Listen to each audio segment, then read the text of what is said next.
Hi there, I'm Mabel, a 30-year-old who recently found herself in possession of a substantial fortune. This unexpected windfall led me to uncover an unsavory side of my husband. Today, I'll share this tale and how I inadvertently sought retribution against two individuals simultaneously. But first, a bit more about me. I had a close bond with my grandparents, even though we lived apart. Every few months, they'd visit, and my grandmother, in particular, showered me with love and affection. My grandfather's passing at 17 left me devastated, and I decided to attend college in my grandmother's state to stay close to her. It was during college that I met Toby, my now ex-husband, and we began dating in our junior year. Our relationship flourished, and we got engaged after graduating. While waiting for financial stability to tie the knot, Toby moved in with me. Everything seemed great, except for the challenge of dealing with his sister, Julia. Julia, living in a different state, adored Toby excessively and viewed me as a threat to their bond. Despite her constant rudeness, I tolerated her visits because she brought along her daughter, Viola, with whom I shared a special connection. Toby, unfortunately, never stood up for me, unwilling to hurt his sister. Fast forward to 4 years into our marriage, two significant events unfolded. Firstly, my beloved grandmother passed away, leaving me grief-stricken. Inheriting a substantial sum meant little compared to the loss. Secondly, Julia and her family returned to town. Toby's presence at home dwindled as he spent most of his time with Julia or, when at home, focused on her needs. Desperate to reconnect with Toby, I attempted to discuss my feelings, but he remained indifferent. Until one rare day when he returned home alone, affording us a chance to talk. I cautiously broached the subject. "Hey, sweetie, how was your day?" This marked a rare opportunity to address the growing distance between us. I yearned for her presence, and being around her just makes everything feel right. "Anyway, do you want to hear what we discussed?" "Sure, go ahead." "Well, I was sharing with her our plans to purchase a house." "Hold on, I never agreed to that. Just hear me out." Julia asked about the funding, and I explained your inheritance. She believes it's a wise investment for our future. "Why do you think that?" "You have more than enough money to almost fully buy a house. Investing in a home would secure our future, and I genuinely think it's a smart move. But I have other ideas for my money, things that could benefit both of us. I don't want to put all my money into one thing. It's like you're implying that your money is exclusively yours, not ours." "Well, in a way, it is. I decide how to use it, and you can't dictate that. Look, either invest in something for both of us, or I'm leaving." "Leave? Where would you go? You're practically begging me to use my money for a house. If you choose to leave, it's your loss. So you're fine with me leaving because you want to keep your money to yourself." "Don't twist my words. I brought it up because I thought you loved me and wanted a future together. Forgive me for trying to secure our future. You're not making sense. I'm keeping my money, and I'll decide where and how to spend it." "Fine, but can you at least consider spending it on a house for us?" I wasn't sure why Toby was so insistent on buying a house, but something felt off. That's why I stood my ground. After that conversation, Toby distanced himself even more, spending increasingly more time at Julia's place. Julia stopped visiting, except to drop Viola off for me to babysit. I attempted to have a conversation with Toby numerous times, trying to understand what was bothering him. However, he always evaded the topic, insisting that everything was fine. Eventually, I gave up, hoping he'd open up when he was ready. Things took an unexpected turn one day when Julia dropped off Viola for me to babysit. "Hey, Viola, how's my favorite niece doing?" I teased. "I'm your only niece. Still your favorite though," she chuckled. We planned the day out for ourselves, discussing nail colors and ice cream flavors. Suddenly, Viola dropped a bombshell. "I heard Mommy and Uncle talking the other day about cases and a big house after he left." Shocked, I probed further. Viola confirmed what she heard. She felt guilty for sharing, but I assured her she did nothing wrong. After our day together, I made her promise not to tell her mom or Toby. As Julia picked up Viola, panic gripped me. Toby's deception was unfathomable. I decided to call Toby's father, Edgar, a lawyer. Despite the risk, I trusted Edgar's integrity. He answered cheerfully, and I hesitantly explained the situation. "Hi, Edgar. How are you?" I began.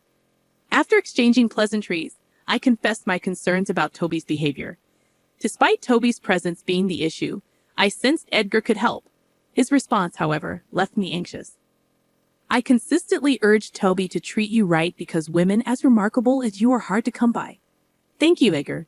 You might be the only one in your family who sees me that way." I expressed my gratitude. "What are you talking about?" he inquired. I recounted babysitting Viola, who disclosed that Toby and Julia were plotting something against me. Edgar was taken aback, seeking clarification. Viola didn't know the specifics, but there was mention of a case and plans to take money from me. Stunned, Edgar asked, "What in God's name are you telling me?" "I also don't know what's going on. I'm worried, and I thought I'd come to you for help, considering you're a lawyer." "Good job coming to me. Do you believe Viola?" he asked. "I do, especially because Toby has distanced himself from me in the past few months. I tried talking to him, but he never took me seriously." "Why do you think Julia is involved?" "Ever since she moved back, they've been spending a lot of time together. I get that they were apart for years, but recently, Toby's been at her house for hours every day. It's a bit odd. Something must have happened a few months ago that triggered Toby's strange behavior." "Ah, what happened a few months ago?" "I received my grandmother's inheritance after her passing, a substantial amount. Toby wanted to use it to buy a house, but I was hesitant. Since then, he's been acting strange. My guess is they're planning to get their hands on my money." Edgar expressed concern for his children's actions, apologized, and suggested meeting at his office the next day to discuss the situation further. Grateful for his support, I took a day off and visited his office. Edgar apologized once again, but I insisted on focusing on finding a resolution. We suspected Toby might seek a divorce, so our first step was to contact reputable divorce lawyers in the city for advice, limiting Toby's options due to a potential conflict of interest. The next challenge was unraveling their plan to take my inheritance. Thankfully, Edgar was by my side, offering guidance and support. I had the foresight to keep my inheritance money in a separate bank account, never using it for Toby or myself. Though I intended to purchase luxury items for Toby, it became clear that it wouldn't happen since they couldn't access the funds. Edgar and I suspected they might resort to outright theft. Knowing I could control the situation by setting a trap, I utilized the advanced security system in my apartment, a precaution against potential break-ins, which Toby knew about and agreed to when he moved in. Subtly, I hinted to Toby that my bank details were on my laptop, feigning bank troubles he could assist with. Furthermore, I informed Toby of plans to meet a friend over the weekend, leaving him alone at home. Edgar acted as my alibi. During our conversation, I received a notification of a transfer from my account to our joint one. Alerting the police upon my return, I confronted Toby. Sitting in the dining room, Toby initiated the conversation. "We need to talk." "About us?" I inquired. "We're not working out," Toby declared. "I agree," I replied, surprised. "You agree? What do you mean?" "For one, I didn't appreciate you threatening to end things over money. I would have spent it on both of us had you not done that. I didn't think you would. And that's another issue. You think so little of me. That's not a sign of a good partner. You've been selfish since the start, and I tolerated it because I loved you." "How was I selfish?" "I helped you pay off your student loans first, not mine. I supported you for a year when you were unemployed. I sacrificed a lot for your happiness. Don't act like you were righteous. I would have done the same for you. You never helped me out," Toby countered. "Why would I expect you to sacrifice your comfort for me when I was sick? You're just trying to make me feel bad," Toby retorted. "No, and my last reason for not wanting to be with you is that I don't want to be with a lying, manipulative thief," I replied. "What are you saying?" "Don't think I don't know about what you and Julia have been planning. I saw you transfer money from my account into our joint account. I know you wanted to split that during the divorce." No, don't even bother. I know about everything. You are a pathetic man, and I see no reason to be with you." "Well, I'll still get half of what I transferred into our account. I still win. Will you? If I recall correctly, I had security cameras installed in my apartment, and you made that transaction from my laptop when I wasn't at home. I've already reported you for theft.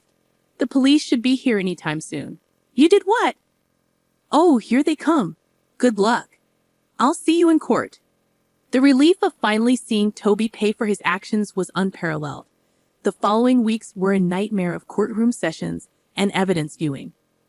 Along with the theft charges, I filed for divorce. Edgar, my lawyer, fought diligently to ensure Toby paid properly for his crime. Edgar won the case, and Toby was sentenced to 2 years in jail with an additional $30,000 fine. Nothing tasted sweeter than the flavor of revenge. As Edgar and I celebrated our victory, Julia approached us. She had been conveniently absent during previous trials, choosing to show up only on the day of the verdict. That in itself spoke volumes. Angry, she pointed her finger at Edgar. Dad, you were helping this witch. Give me one good reason why I shouldn't have helped Toby. I don't know, Julia. Maybe because she literally put your brother in jail, and he deserved his sentence. That'll make him think twice before trying to steal from someone again. How could you do that to your own son? How could you do that to your own brother? Don't think I didn't see the real reason behind your plan. You were going to help Toby get the money so you could also reap the benefits. I was trying to give him a break from this jerk here. You have no idea how toxic she is for him. I don't think she was the toxic one, Julia. You were a bad influence on him, and he was stupid enough to fall for your little game. He's getting the punishment he deserves, and maybe now he'll think twice before ever listening to you. You know you're going to lose him this way. He will never talk to you. Good, because, as far as I'm concerned, I have no children. I'll be here, but I'm not happy with the way you treated my baby brother. As far as I'm concerned, neither you nor your brother are my children because I know for a fact that this is not how I raise my kids. What are you talking about? What I'm saying is that I'm disowning both of you, and I want nothing to do with either of you. You can't do that. I actually can, and I'm going to do just that. This is all Mabel's fault. If she just thought of someone other than herself for a second, this would not have been happening. No, you should not have been so greedy. I was going to spoil Toby with all the things he wanted, but you had to interfere. You took away everything from him, and I hope you sit and think long and hard about what you did to your brother. Goodbye. I grabbed Edgar's hand, and we left. We couldn't help but let out a chuckle at what had happened. I was happy that Toby got what he deserved, and that I was going to be free of his manipulative ways. I was also happy to see Edgar take my side. I did feel bad that it was because of me that he had lost both of his children, but he assured me that it was their own decisions that led to that. I took him out for coffee afterward, and we've maintained a good friendship ever since. Julia harassed me a bunch over text, and Edgar took it upon himself to tell Julia and her husband to leave me alone. Now this is where I unintentionally got revenge on Julia as well. You see, Julia's husband had no idea about Julia's involvement in what happened between Toby and me, so he called Edgar and asked him what happened and was shocked to learn about what Julia had done. Apparently, their marriage had been in the dumps for a while because of Julia's constant nagging that he never brought home enough money while simultaneously refusing to work. He did not like that she would go to such lengths and ask for a divorce, of course. He also asked for full custody of Viola and managed to get almost full custody. Julia got custody for every other weekend. Not to mention, she didn't get much through that divorce either, considering that he had her sign an ironclad prenuptial agreement before marriage. Julia only received a small amount of alimony for a set period of time, and she was kicked out of their house. Once again, she blamed it all on me, and if I'm being completely honest, I was a little happy to see the way she got what she deserved. She tried to meddle in someone else's life, and she paid the ultimate price for it. Not to mention, I got to see Viola still because she loved me, and Julia's ex-husband could not say no to Viola. He was very apologetic for what Julia did, but I reminded him that he had no idea, so he had nothing to apologize for. And before you ask, yes, I am spoiling Viola senseless. As for me, my life is only getting better. I got a promotion at work and also decided to hire an accountant to help manage all my finances. I have invested my money in a few places, and it's only a matter of time before I get my returns on those. Getting to where I am today took a lot of struggle, but let me tell you, the view from where I'm at is one that I'm loving. I have a better understanding of people, and I'm going to be a lot more cautious. Thank you for your time.